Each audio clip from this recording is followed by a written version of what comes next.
परम पूज्य गुरुदेव और वंदनीय माता जी के चरणों में कोटि कोटि प्रणाम। आप सभी को प्रणाम। पुस्तक गायत्री के प्रत्यक्ष चमत्कार, जिनके लेखक हैं पूज्य गुरुदेव पंडित श्री राम शर्मा आचार्य, में आज हम सभी सुनेंगे ध्रुव को परम पद मिला। देवी भागवत में ऐसी अनेक कथाएं मिलती हैं जिनमें इस तथ्य का प्रतिपादन है कि देव, दानव, ऋषि मुनि, पुरुष और स्त्रियां समय समय पर माता का आश्रय ग्रहण करके दुखों से सुखों की ओर, अशांति से शांति की ओर अग्रसर होने में समर्थ होते रहे हैं।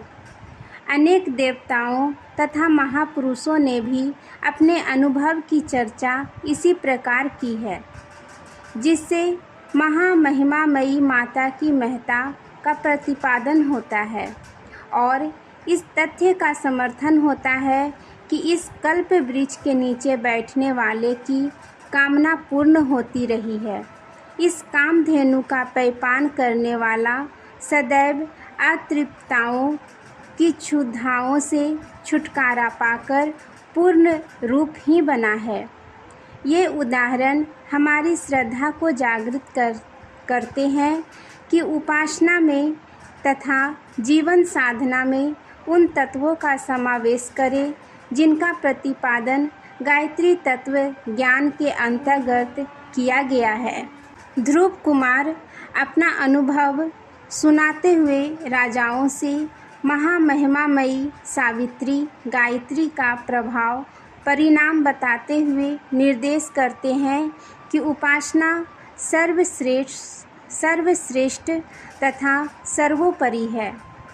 ध्रुव कुमार से जब गायत्री का महात्म्य पूछा गया तो उन्होंने राजाओं से कहा, हे नृपगण, मैं उस सावित्री देवी के अत्युत्तम चरित्र के विषय में क्या वर्णन करूं?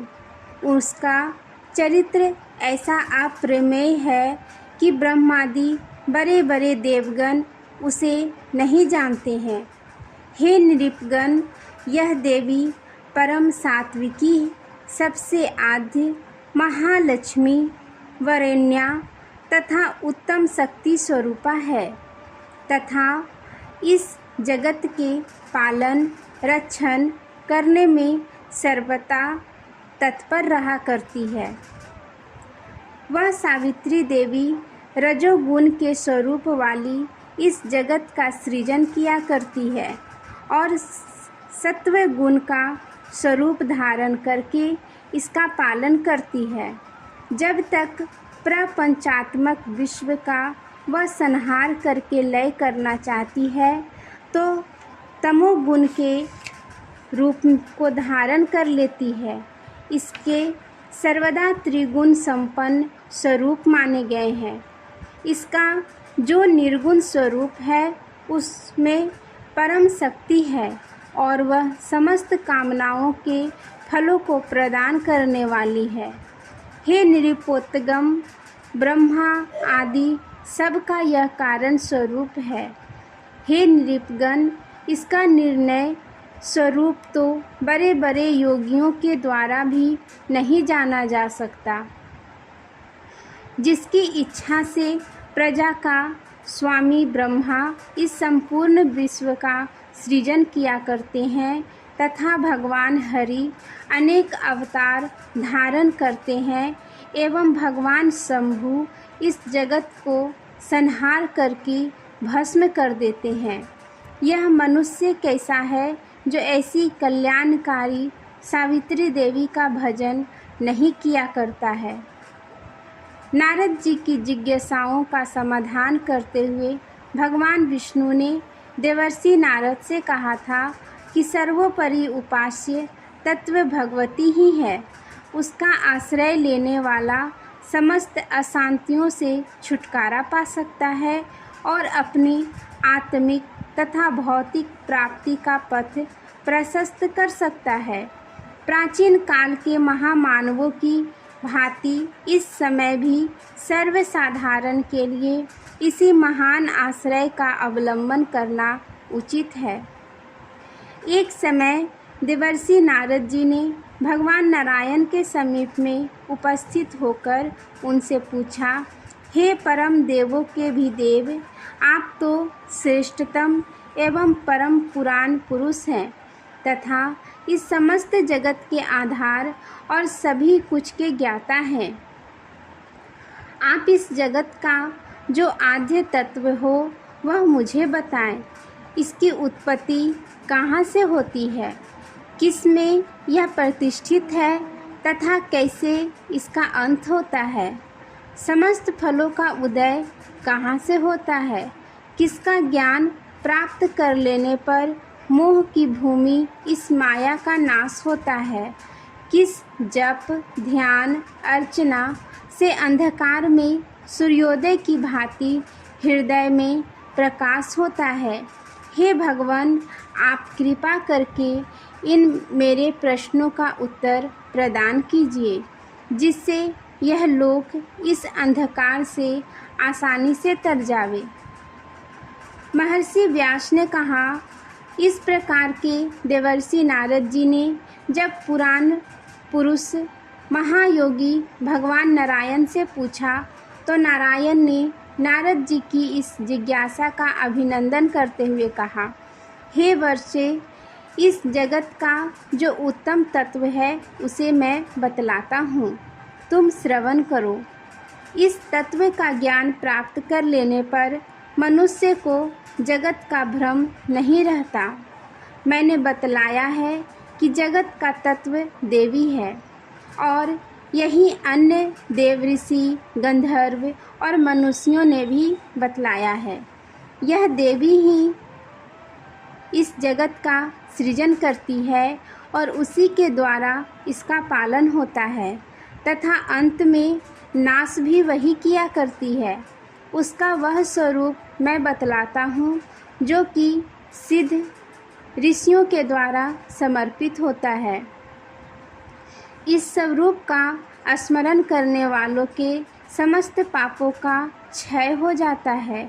सारे मनोरथ सफल होकर इससे मोक्ष की प्राप्ति होती है। स्वयंभुव मनु ने जब यह कामना की कि उन्हें अपनी गोद में भगवान जैसा पुत्र खिलाने और सृष्टि आदि का उद्घाटन करता एवं नियम व्यवस्था बनाने का श्रेय प्राप्त हो, तो उसकी यह कामना भी माता के सहारे ही पूरी हुई। कामना पूर्ति का उपाय जब मनु ने ब्रह्मा जी से पूछा तो उन्होंने भगवती का आश्रय लेने का ही निर्देश दिया और उसका पालन करने पर उन्होंने अभीष्ट भी प्राप्त किया। समस्त मनुष्यों के स्वामी सत्यरूपा के पति स्वयंभुव मनु ने अपने पिता की परिचर्चा की थी। उस समय ब्रह्मा जी ने उनसे कहा, हे पुत्र, तुमको देवी की आराधना करनी चाहिए। उसी के प्रसाद से प्रजा का सर्ग करने का तुम्हारा कार्य सफल होगा। प्रजा के सृजन करने वाले पितामह के द्वारा इस प्रकार के आदेश दिए जाने पर विराट स्वयंभुव मनु ने इस जगत की समुत्पत्ति करने वाली देवी को उस समय अपनी उत्कृष्ट तपश्चर्या के द्वारा संतृप्त कर दिया था। समाहित बुद्धि वाले मनु ने समस्त देवों की स्वामिनी देवी का स्तवन किया। हे देवसी, आप संपूर्ण शक्ति से संपन्न हैं और सब कारणों के भी कारण स्वरूप वाली हैं, अर्थात जो इस जगत के कारण है उनको भी आपने समुत्पन्न किया है। हे जगत कारण कारणे आद्य माये, आपके चरणों में मेरा प्रणाम है। शंख चक्र और गदा को हाथों में धारण करने वाली और भगवान नारायण के हृदय में आश्रय ग्रहण करने वाली है। इस प्रकार से मनु के द्वारा स्तुत नारायणी देवी बहुत प्रसन्न हुई और ब्रह्मा के पुत्र स्वयंभुव मनु से यह वचन बोली। देवी ने कहा, हे राजेंद्र, हे ब्रह्मा के पुत्र, जो भी तुम चाहते हो वरदान मांग लो।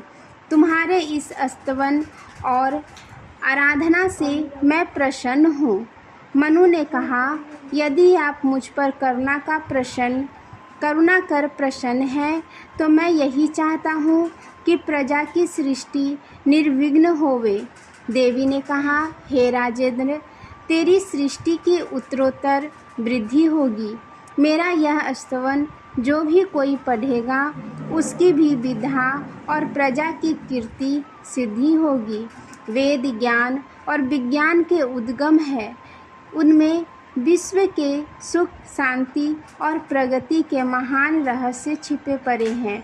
ब्रह्मा जी ने वेदों का निर्माण किया और उनसे कहा, तुम पग पग पर भगवती महाशक्ति का प्रतिपालन करना।